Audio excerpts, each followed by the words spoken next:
Here we go. It is Jacob Warren, the Vol Report, brought to you by Doctors Campbell, Cunningham, Taylor, and Haun. LASIK and cataract surgery annual examinations right there. We'll tell you more about them. We'll visit with Jacob, talk about the Alabama game, how Tennessee manages moving forward. But Jacob, let's start with looking back at the Alabama game. Yeah. How are you feeling? How's morale, so to speak? I'm sure you're disappointed. Yeah. I mean, disappointed is the correct word. I think, just something that I kind of reflected on, thought about a lot last night was just opportunity. Just that word and kind of not to get all to coach talky, but there's opportunities that you find yourself in, and you either capitalize and you take advantage, or you miss out on them, and that's something that I feel like as a player is really hard whenever and for myself too. Like I don't feel like I necessarily had my best game of the year, and so whenever you have opportunities in front of you and you don't capitalize, that's what's frustrating. That's what's disappointing as a player.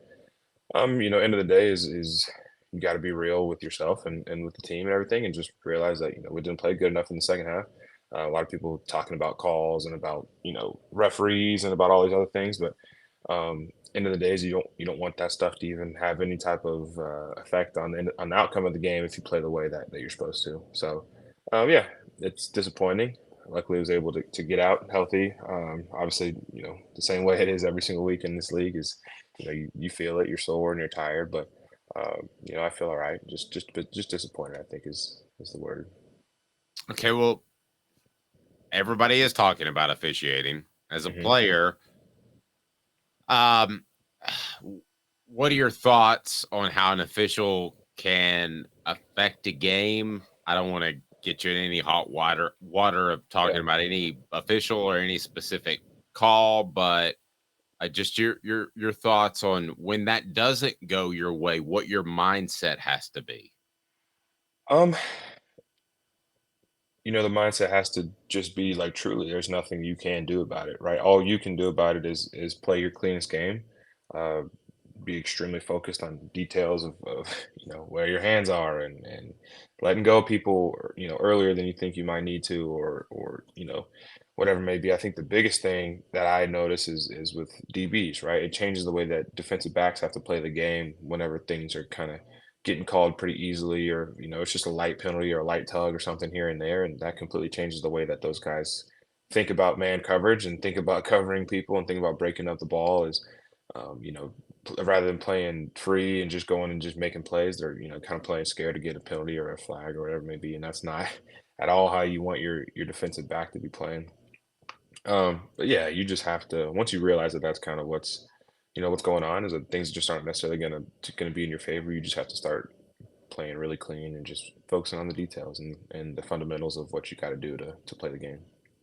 Absolutely. So, um, going in that going in the locker room at halftime, Hmm. what was the feeling? What was the mojo at that point? Obviously, we felt great. We felt ready to just kind of get the corrections and get the adjustments and go back out and continue to do what we were doing. I think, the discussion is definitely like, look, this is one of the better teams in the nation, right? They're not just going to lay down. They're not just going to fight or just quit. They're going to fight and they're going to push back. So we got to be ready for it. Obviously, you come out of half and things don't necessarily go how you want, just straight out the gate. We got to just be able to respond and whenever you do feel like, okay, yeah, here we go. Like we're in a fight now. This is what you asked for, right? This is again why you playing these games, to get in these dog fights with these really good opponents. And we just gotta respond better. That's pretty much all it is. Okay, you talked about your performance. Mm-hmm. If you could go back, what are some what are some plays? What are some moments that you'd like to have back and replay if possible? Yeah, I mean, obviously the in the back of the end zone, a ball that I definitely could have adjusted better too. Just kind of got caught in a weird spot where running laterally and I jumped too early, right? So just kind of mistimed the jump, and then the ball's up in the air and gets like, and these are all excuses, right? So should have caught the ball. End of the day, the ball was there to catch, right? Right. I jumped too early. ball gets, kind of hung up in the sun, right? And the second that it's in the sun, like you just kind of lose track and you're almost just kind of guessing with your hands as to where that ball is going to end up being. So yeah, I jumped early, mistimed it, lost it in the sun, and just wasn't in position to actually make the catch. Before I knew it, the ball was tipped off the edge of my fingers, and it's just like, man, like how, what could I have done differently? And immediately start to think about all the different things that I could have done. The guys on the sideline obviously being super supportive and just trying to keep me up and trying to, keep the morale high, just because that was pretty early on in the game. But just as a student of the game, right, I can't help but think about the fact that 17-0 or 17 to whatever they had, or those extra 4 points would have could have changed the game in a lot of different ways. And so that's definitely one you want back. There's a couple blocks that just either didn't have my cleats on the ground, wasn't ready for contact, or just took bad leverage or whatever it may be. That you always wish were cleaner and you want back. And there's this thing, right, is they have scholarships too, right? Right. They're gonna win. Amen. They're gonna win their one-on-ones every once in a while. They're strong. They're fast, physical. So there's some things that you can just accept. Like, look, I lost my one-on-one. I didn't have good hands. I didn't have good feet, and I didn't come with enough power. And I just got beat, right? And that's part of the game. But there's times whenever you just look back at it and you could have been better. That are disappointing. Well, I mean that certainly happens, and I'm wondering, as you look at this offense, though, as it evolves. I'm talking big picture, not what happened necessarily against Alabama or what happened the week before or the week before. But it does seem like the the tight end position in the passing game is continuing to evolve, and maybe that's just chemistry with Joe Milton. And I was just talking with Fred White, and he said, former Vol, by the way, Mhm. played safety, and he said that he thinks that that's a great opportunity for you guys to utilize tight ends even more. You and of course McAllen in the future moving forward. Do you feel like that's going to be a real opportunity soon, if not down the road?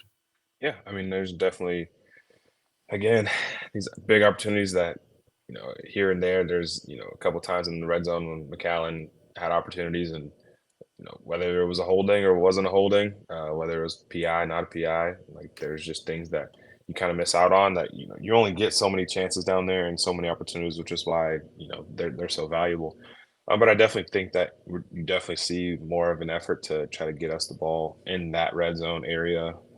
Third downs, trying to get us involved for sure.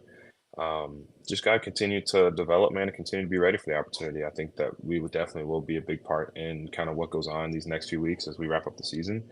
Um, and yeah, I think just kind of setting that standard in this offense of the tight end can be viable, can be a really good option, and can make plays for you because, we've talked about him a lot, right? You got kids like Ethan Davis ready to step up and fill that role. And so kind of just setting the precedent, saying, look, the tight ends here are going to catch balls, they're going to score touchdowns, and they're going to move the chains. They're going to do all the things that they're asked to do. As we look down the line, you guys controlled your every team controls their destiny at the beginning of the year. Now you probably need a little help. How do you make sure that you're not thinking about other games, scoreboard watching, that sort of thing, and just focusing on your daily task? I think that it'll be drilled into our minds by every coach in the facility and every player, all the guys in leadership positions, just trying to reemphasize that, look, man, it doesn't matter whatever else is going on. All that matters is us. I mean, we can put ourselves in whatever position we want to. Going forward, it's just a matter of the details and about winning games, and that's what we're here to do. We're here to win games, and no reason why we can't. Just the same way at the beginning of the season, no reason why we can't win all of them, right? And that's truly our goal, is to win every single one of them. So just go out there and control what we can control, and just see where all the pieces fall, or where all the things end up, and how everything plays out at the end of it. It may not feel like it at this very moment, Hmm. but you guys won 10 games last year in the regular season. You could Right. still win 10 games in the regular. I just want to be a friend and remind you of that, right? Yeah, definitely hard to think about after a loss, and especially at this point in the season, right? Our second loss didn't come until the second last game, or whatever, one of the last games of the season last year. Um, So it feels a little bit different. But now, whether it's pressure or not, I don't know. But just like you said, there's still that opportunity out there, and there's still definitely a chance to go get it. Um, would definitely be a success to kind of be able to do that again. And um, I don't know. Like I said, there's nothing to really do about it or say about it until it's time to go just win them. And you just got to win them one at a time. Yep. There is a thought among the media, and you tell me whether or not you believe this is accurate, Hmm. that after teams play Alabama, that they're um, physically spent to some extent. Is an because they're a physical football team and they're Sure. talented, but is there an Alabama hangover more so than another tough physical game? Is that a true thing? I don't know. Truthfully, I think that just around this league right now specifically, you play amazing talents, right? Like last week again or 2 weeks ago against Texas A&M, those guys were extremely physical, fast, and big guys up front, and that's kind of who you're dealing with all the time. South Carolina was the same way. Like these all these teams have good fronts and good strong people that you're going against every week. So I don't know. I don't see it much different than any other game. I think it's more of just kind of moving along through the season. Right now, it's been 7 games rather than it being 4 games at the beginning of the season or whatever it may be. So just kind of as the numbers start stacking up, you start to feel it a little bit more. But it's just a matter of taking care of your body and getting ready to go to the next one because you know that you got another physical game, another physical line of scrimmage coming up the next week. So that's all you can really look forward to. You can't worry about necessarily what's in the past. You guys caught Kentucky at kind of a weird time last year where I know it's not your side of the ball, but Will Levis, the quarterback, was kind of banged up. And there was, should you play him? Should you not? Would it be more Hmm. effective to play somebody else? And now you catch them coming off a couple of back-to-back losses. What do you Sure. expect the Wildcats mentality to be when you guys play there?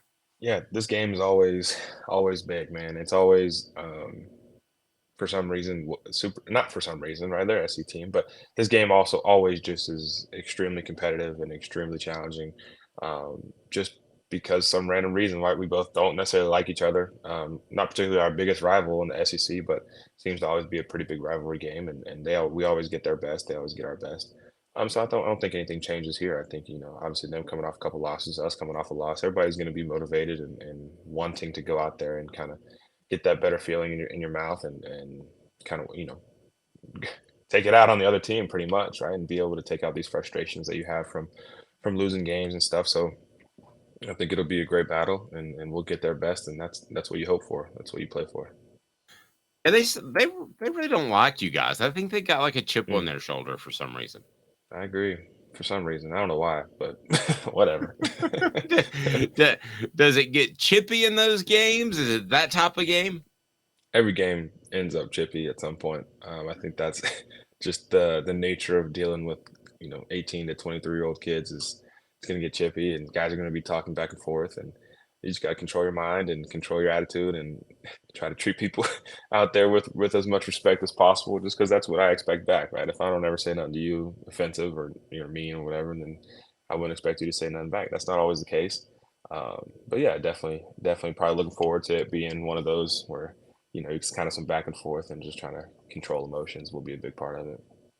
So I see Joe Milton now, and I envision what he could be in maybe this week or just the next couple of weeks.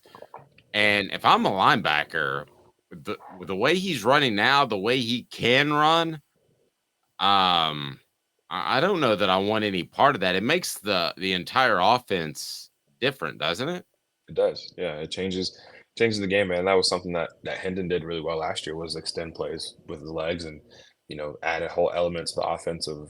Hey, you also probably need to cover that guy and make sure he doesn't escape the pocket because he can do a lot of damage. And Joe, being as big as he is, right, he just run out there, and most quarterbacks won't lower their shoulder and run into you. And he actually invites it, like he loves it and thinks that it brings him juice, it brings everybody else juice, and definitely looking forward to seeing him scrambling around and making plays with his feet. Also, just doing the design runs and all those things that we can kind of wrinkle into the offense to give us just a new element and just be able to attack the box a different way. And obviously, people will have to worry about it. I wouldn't want to tackle him, so I don't know. We'll see how it goes.